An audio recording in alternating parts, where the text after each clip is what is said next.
How's it going, Chris? Thanks a lot for taking time to talk to me. Hey, Andrew, always a pleasure. Usually we're on a bike when we're talking, but this format's That's cool right. too. And I think we have to give credit to Matt Bach from UCAN for putting us together, for introducing us.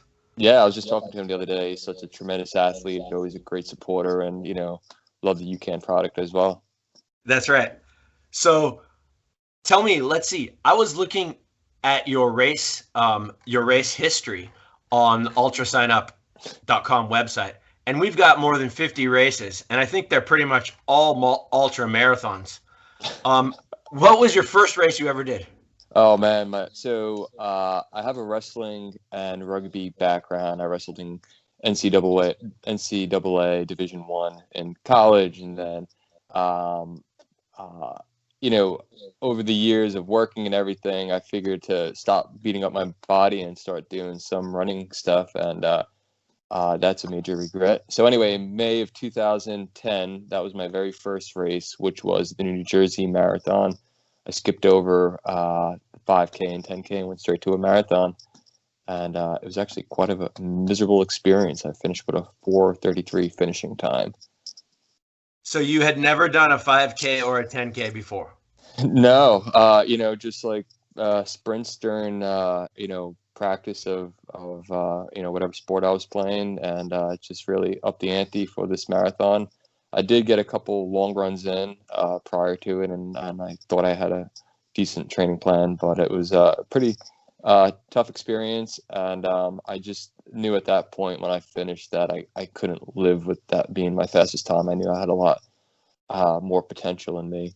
I actually ended up making it a bit about travel as well. So after that marathon, I kind of mapped out marathons in other states. So it took me 3 years, and I completed a full marathon in every state. And funny enough, I returned to New Jersey Marathon as my 100th marathon, and I ended up running that in 3:15. Wait a second. I got to go back here. 10 years ago, you did a first marathon, and you did it in about 4:30 something. Yeah. And you had a terrible experience. And then since then, you've done a marathon in every state. That's right. Yep. And I was done with that in 2013. I'm just trying to get my head around that yeah. here. That's in a 3-year period. And by that time, what was your fastest marathon time? Yeah, I was in the 3.5 hour range at that point in about 3 years. Yeah. So you did a marathon in Alaska. Yeah, the Anchorage Marathon. It was the summer solstice. Actually, that's quite interesting because I haven't even thought of that in a while. The day before, I went ice climbing, and I had a personal guide, and we were ice climbing the whole day. That was the summer solstice. So, that means there's basically no darkness that day. Right. And when we were done, we had a group, and we went out for a few beers, and not realizing that it was getting later and later. Before I knew it, it was almost race morning, and I still had a couple drinks in my system, and I never got my race packet and had to run and grab that. That day I think I did a 3:54 that day. I remember just coming under the 4 hour mark, and as soon as I was done with the Alaska race, we ended up, me and a couple friends went they had like the dog sleds, and these dogs were incredible. We were hanging out with the dogs and got to see them run and got to go on the sleds. They have like wheels on them in the summertime because there's no snow. Okay. But it was really cool. Great experience. So your taper plan was to ice climb and drink. That's right. Yep. And for a lot of these races too, I would always find the local 5K the day before the race, and just selfishly, it was almost because all the strong runners were saving their energy for the marathon, so there wasn't usually the competition wasn't that strong, so I was quite often able to place in a 5K. I'm not the fastest guy by any means for a 5K. I've got my time is in the low 17s, but for a lot of these races, I would run around a 19-minute 5K, and that was usually good enough to podium in my age group. So it was always kind of cool to get some extra medals and stuff. So because what really fast racer, what serious racer, not fast, but what serious racer is going to do a race the day before his race? Yeah. Besides you, maybe. Yeah. So for me, it's just about having fun, and I just love the getting together with other runners and just enjoying it. And I bring So my family in a lot of those races. We were traveling with at the time, it was my fiance, who's now my wife, and bring my son to a lot of the races too. And they always have, kids events and stuff, and they'll come out and cheer. And we're always, trying to make little holidays out of it. So it's a lot of fun. it sounds like 50 marathons is, or more than 50 marathons, but 50 states is more than little holidays. But it more recently, like in the past, few years, you've been doing a lot of more ultra marathons, right? Maybe the Yeah, past 8 or 9 years. I've been doing a little bit of everything. And I think for me, it's always been, trying to keep it fun and fresh. I think I go back and forth with cycling events and running events and ultra marathons, and I'll go back to some of the shorter sprint stuff. So right when I was done with the 50 states, I decided I learned about this stage race, MDS in Morocco, which is the famous 7-day, 155-mile marathon des Sables event, and it was sold out. But then I learned about Four Deserts. And Four Deserts had the same format, 7-day races. And so I actually completed the Grand Slam in 2014. It was going to be just one event in Egypt. That race got moved to Jordan. So from Jordan, I went to, that was in February. Then in May, we ran across the Gobi Desert. Same thing, 155 miles, self-supporting, carrying your food and supplies. The event provides water every 10 to 15K. Then the third desert was Atacama in Chile, and then ran across Antarctica as the final desert. Are you kidding me? To get to that one, you have to do the others first, right? Like Yeah, they that's don't just right. allow anybody in there. That's right. Yep. And then you go down Amazing. to Ushuaia, Argentina, and you take the ship down. Oh my It was gosh, a man. great experience. That's really something I've for years I've looked at the Four Deserts. I want to do one of them. I mean, Yeah, ideally, like I don't know if it's possible, but I'd love to do Antarctica. I've always wanted to go there. But it's I mean, like, remarkable. the Gobi Desert's just like next door to us. I could go do that anytime. But the thing is, you got to buy all that stuff, right? And it's Yeah. like a ton of things you have to they require you to bring to be self-supported, right? Like how much stuff is that? Yeah, it's quite a bit. I mean, well, it's funny. I showed up to the first desert. I remember on day one, and I had my backpack. It was like 25 pounds, and I had a book in there to read at night and a little chessboard to play with people. And they looked at me and they said, "What are you doing?" They said, "You can't carry that extra weight." And I remember at the first aid station, it was scorching heat on us, and I took every unnecessary item out of my bag, and This it guy was. thinks it's some middle school camp or something. Yeah, yeah, and then it was so much. It was such a great and miserable time at the same time. I mean, you're in this remote part of the world that first of all, it's almost impossible to get to half these places. It's always like 2 to 3 flights. Then you got to drive out to the middle of the desert, and it's like half the adventure is just trying to get to where the events are being held. And I'm close friends with the race directors, and they are remarkable people. Like it really. I know this is said a lot, but they became family, and I'm looking forward to going back to another desert. Amazing. And I'd then, so love just going back to the ultra stuff, when that was done, I yeah. really wanted to set the goal and change everything, and the only thing that's been on my mind has been Leadville and Badwater. Okay. So and I knew that at the time Leadville was going into a lottery. This was 2015. And there was a way to bypass it by doing the mountain bike and doing the Leadman series, which is doing the Leadville Marathon, the Leadville 50, Leadville mountain bike, the 10K, and then the 100-miler. And the 200-milers, the mountain bike and the Leadville runner, are a week apart. Oh, sounds easy. Sounds easier than any other way, right? Yeah, Just do and so all of them and you get in the final. yeah, and you're doing it. I live next to the ocean here, so I'm a land lover, and going up to starting altitude is 10,200 feet up in the air, and I really just committed to it, and I'm trying, and with all this traveling, I always get asked the question of how much vacation time do I have, and it's I get the same 2.5 weeks as everybody else, and I would fly out for all these marathons. I'd fly out on a Friday, fly home right after the race is over, usually cut it close to getting back to the airport, and I'm back in the office on Monday morning. So I'm not, there's times I remember I did Ironman Colorado. I had an 11 p.m. flight home the day after the race, and I was hurting that day because of the altitude, and I was struggling. And I remember crossing the finish line, running to get my bike, and packing everything up, and made my flight. I was like the last person on the flight, and just made it. Landed at 6:30 in the morning, and I was in the office by 7:30 or 8 in the morning, already in meetings and stuff. So that's part of the fun and the adventure, and I love it all. Anyway, going back to Leadville, Leadville was an absolutely awesome experience. Instead of choosing to do the 50-mile mountain bike or the run, I ended up doing both. That's called the Silver Rush. And then the following year, I went back and repeated the whole series again. And at the time, I'm the only 2-time East Coast finisher of the Leadman series. And while I was out there, I got out there a week early one year and did the pack burro racing, which is the state sport of Colorado, which nobody knows. You would think it's skiing or something. So I took a donkey, Smokey, who was absolutely awesome, became really good friends with this donkey, and hung out the day before, feeding him carrots, and we ran up Mosquito Pass, which is over 13,000 feet high, and this 22-mile run. Finished 10th overall, won a case of beer, $50, and more importantly, earned that pack burro racing belt buckle. So. Amazing. So you got the Leadville. I mean, how many Leadville belt buckles are there?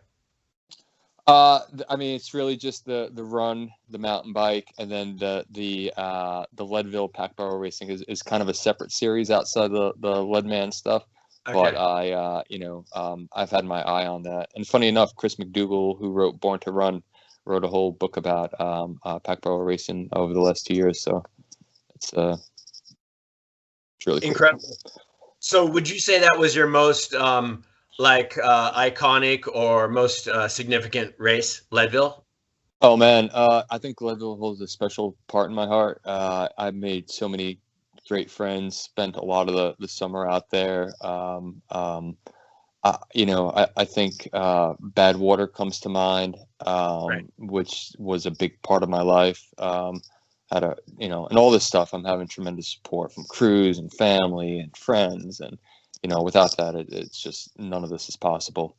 So Badwater, which I could talk about, and then another one too was Epic 5, which is a race that was started by Rich Roll and Lester. Sorry, I'm drawing a blank. Out in Hawaii, they did a full Ironman on 5 different Hawaii islands in 5 days. And I'm friends with the race director, Rebecca Morgan, and Chris Brennan. And one of my good friends had completed that race, Chris Solars, who's really, who's my brother, basically. And of course, all great ideas come over beers. And I said, I have a really good idea. Why don't we bring the Epic 5 here to New York? And I said, what do you mean? And I said, well, each one of these boroughs is 5 boroughs that make up New York City: Staten Island, Brooklyn, Bronx, Queens, and Manhattan. There's 5 islands, so we could do a full Ironman each day in each one of those boroughs. So we dubbed it the Epic 5 New York City, and then in June of 2017, we did it. We had NYPD Boat Harbor Unit signed off on us. They were out there supporting us. We had kayakers. We had the last day we finished coming down the Hudson for the swim. And then went to Central Park for the bike and the run. And, I was focusing on the events every day, trying to eat and sleep whatever I could. And I wasn't really following social media, but on the back end, social media was actually it was blowing up, I think thanks to a lot of our friends who were just very energetic and enthusiastic about it. And when we went to Central Park the final day, we were greeted by, cyclists, track clubs, running clubs, cycling clubs, and people were pushing us along. And we had about over 100 people the last day, just like, each person, so 200 total, just, joining us. And it made it that much more special. And it was such a great experience. I think it was more, That's amazing. and it goes back to the bonds that you form with people, because that's, at the end of the day, the success and failures really aren't as important as, being, true to your character and making these relationships. And that's what's always important to me. That's tremendous. I mean, that's a different kind of burro race, I guess, isn't it? Yeah. Different one. But another part of the reason we're here today is because, I mean, I'm not much of a runner, but I signed up for the Badwater VR 267 miles this January, and then I saw just saw your name on the leaderboard, and you're doing it as well. But you've done the real thing. How's the real thing? Like, how hard is it to get into?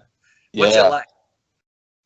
I had a 5-year roadmap, and when you look back at school, high school and university, those are 4 years apiece. So when you're talking about a 5-year program in your adult life, it just seems very overwhelming. So, but just like everything, it's always just 1 mile at a time. So I knew, and when I was finishing Leadville, I said I need to do Badwater, and then the next year I signed up for Badwater Cape Fear, which is 52.4 miles in North Carolina, Bald Head Island. You basically run 10 miles on the beach, and then 10 miles on road and trails, and then 40 miles on the beach.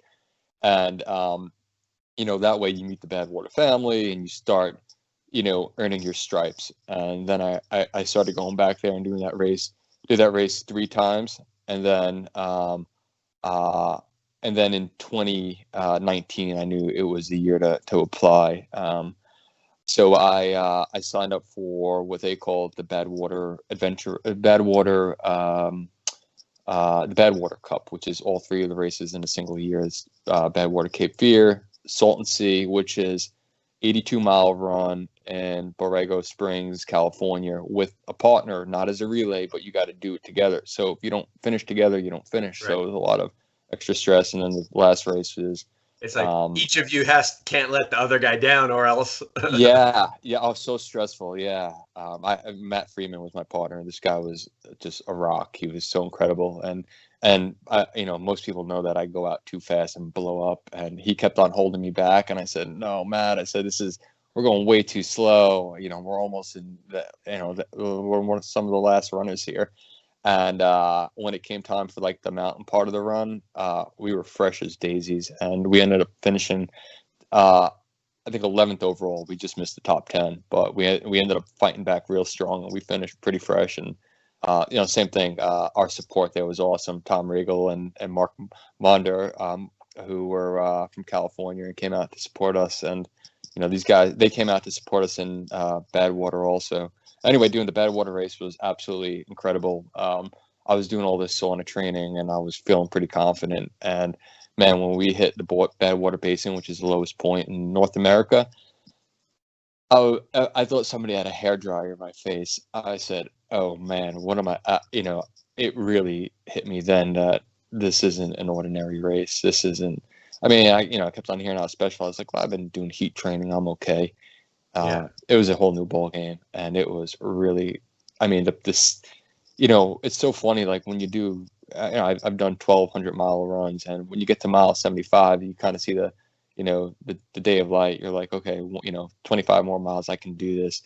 But you hit 75 miles there, it's like, okay, I still have, over 50 miles to go. Like, damn, like this is just, overwhelming, stressful, and it's, just scorching on you. It's as hot as it is. And, but like I said, my team they were just constantly cooling me off and, taking care of me, make sure I was getting my fluids and my nutrition. And, just one foot in front of the other, and we got it done.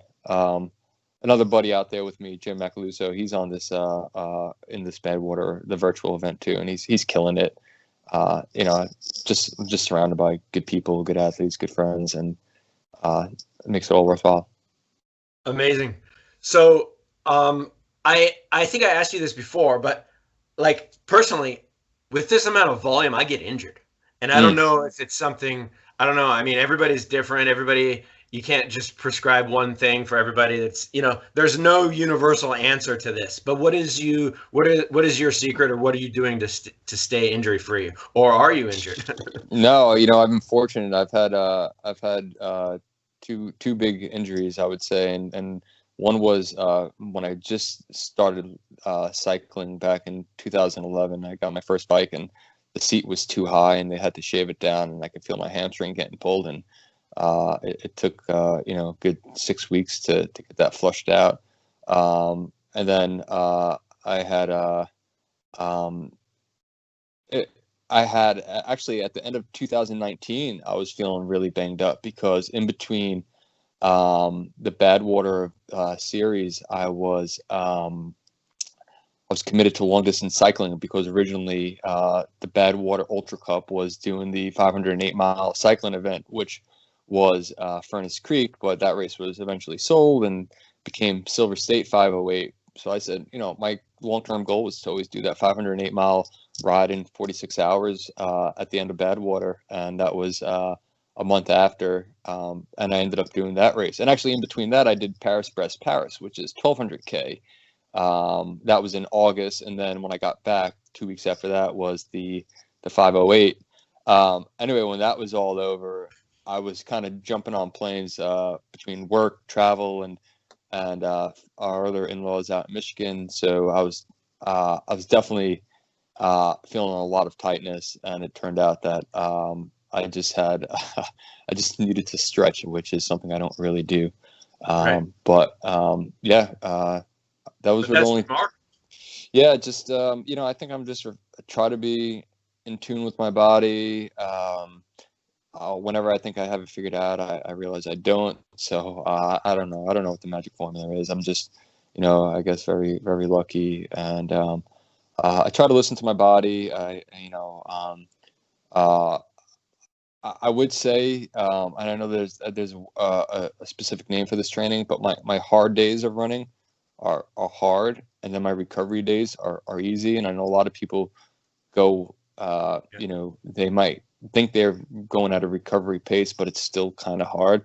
So, I have no problem, running a one, my half marathon time for me, which is, I got it down to 1:24. And so if I go out and run, in the high 1:20s, a half marathon, and then the next day I'm running at, 11-minute miles, I don't really care what the world of Strava thinks of that. I'm going to go out and do my thing and not try to worry about impressing anybody. And that's the recipe for injuries, and by not listening to your body. And I think that's a major thing. Like people have too big of egos, or they're too concerned about that, how fast they look or whatever. But like with this volume, I mean, I've never done this kind of volume before. We're talking 100, and for me in kilometers, 107 a week, like 60 miles a week. No, not 60. Yeah, 60 miles, 60 something miles a week. Is that what it is? And I'm just taking it real slow. I'm just like, because I don't even know if I'll survive. I don't even know if I'll make it through. I started with a big 60-kilometer run in the end, and I'm hoping to do a big one I started with a big one in the beginning, and I'll hope to do a big one in the end. And I just hope I make it. But when I see, awesome. when I see the list of runs that you're doing back to back, I mean, how many have you done? How many have you done in a year? How many could you do in a year? Yeah. I mean, I don't know. I guess the level of effort's not always the same, so sometimes it's an illusion, I think some of my biggest years, I think one of my bigger years leading up to when I got into, and I'll be completely transparent, I got into Ironman World Championships in Kona in 2017, but as legacy. So I'm not fast enough to qualify legitimately. So I know there's a lot of people who are very, who are not a fan of the program, but I was just ecstatic just to be on, that playing field. And by doing that, you need 12 Ironman. And I knew that I wanted to make Kona my 20th Ironman. So I ended up doing 6 Ironman that year. And leading up to Kona, and I needed to get my qualifiers in for UTMB. and then I needed to get my Western State qualifier, and so I mean I remember that was a massive year. And then plus for you start to need to get your qualifiers in for the randoneering for like the Paris-Brest-Paris, and you need to Of get. course. So I was Of like, course. I was juggling all these different things, and then at the same Man. time, I always do the local, trails, triple crown, and the Staten Island road racing triple crown. I'm doing all that stuff, and actually, for the Staten Island Trails triple crown, I've won every race the last 4 years for that event. They're only 5K up to 4 milers, but just been really lucky. It's always in the wintertime, and every year since 2017, I've won all 3 races. It's going to come to an end. There's a lot of faster guys a lot of these kids actually who are in high school are nipping at my heels. So that's coming to an end. But you won. Well, you set the record for Staten Island, right? For what, 50 miles? Yeah. That was around the block run. That's right, 2-mile loops. That was such a super experience. It was COVID hit, all the races were canceled, and I came off this 75-mile run in 12 hours, and while I was doing that, the next day I called up my friends who are race directors, and I said, hey, I hit 50 miles and would have broken the Staten Island record. I said, do you want to do this legitimately? And he's like, okay, great. Sounds like a good idea. You want to do this in September? And I was like, no, I want to do this tomorrow. I was like, let's do this. And he said, well, we can't do it tomorrow, which was a Friday. And he said, I want to do it Saturday. And like, come on, man, let me just charge the timing chip. Okay. Yeah. So all these excuses coming into play. So anyway, we set it up for within 48 hours. And we set the timing mats up in my driveway. We had a 2-mile course, and at the time there was no sports or anything going on. I think it was just a really cool way. I think a lot of friends and family and people in the neighborhood were, socially distanced, but coming out watching. I had friends on bikes that were, riding beside me. The record was a really good friend of mine had it. He set it about 20 years ago, and it was at 7 hours and 15 minutes, and I ended up running it in 6 hours and 45, something like that. It was actually, the loops were a little bit longer, so I remember hitting the distance, and my watch had me at 52 miles, and so I was like, oh man. But I remember as soon as I started doing this, people were coming out of the woodworks to watch it, and but you were probably around the block, and you had to get back here, right? Like, yeah, and I actually wanted to crawl in a hole because it was a super nasty headwind on one of the directions, and I get nervous and intimidated pretty easily, and I'm like, what am I doing? Like, I don't know if I could actually do this. And everything just clicked into place. I wasn't 100% even pace. I definitely went out a little bit fast. I think the first 20, 25, 26 miles was like I think I did at 3:10 or 3:15. So it was a little bit lopsided, but I think it was a little bit more of a, once I hit 30 miles, I knew I had it in the bag. So, and I was feeling good and fresh. But yeah, it was cool. It was a great experience, and just a lot of, the official Staten Island record, which means a lot to, the hometown here. Amazing. Yeah. So, Chris, I'm just looking at your Strava right now, and I have a kind of a problem here. You're doing 15 hours a week on the bike and 3 hours running. Explain yourself. This is during, you're supposed to be running. Yeah. Well, that's just so we were, my friend Chris Solars and I, we just had a fun challenge of, our work weeks were getting a bit hectic, but we did our 12 days of Christmas metric centuries. So we were doing 62 miles a day on the bike, and we were hitting more than that on a daily basis. And so it's been the last month has been a lot of cycling, and then prior to that, I was in some of these rowing challenges. So and I've done some endurance rows. So I've done 100,000 meters in a single setting. It took me 9 hours. And so I was sitting 200,000 meters from Thanksgiving to to Christmas, but I knocked that out in 2 weeks. But anyway, coming off of, I did most of my miles in during COVID, and once October hit, I just kind of backed off the running just because I felt like getting into the bike. You know, didn't really have any races coming up. Oh, actually, I had the 6-hour run on November 1st, and I won that race. It was a trail run, 6 hours. I did 40 miles, and it was miserable weather that day, just pouring. And I actually have the course record for 42 miles, and you know, it's just a local race. But since there wasn't a lot of races coming on, all the Manhattan guys came out, and so competition picked up. But it was a lot of fun, and so there's always racing. And then I towards the end part of the year, I started doing my first ever time trial races out in the Rockaways in Queens, which, oh my goodness, it was just under 7 miles. So what is that, like 12K or something like that? Yep.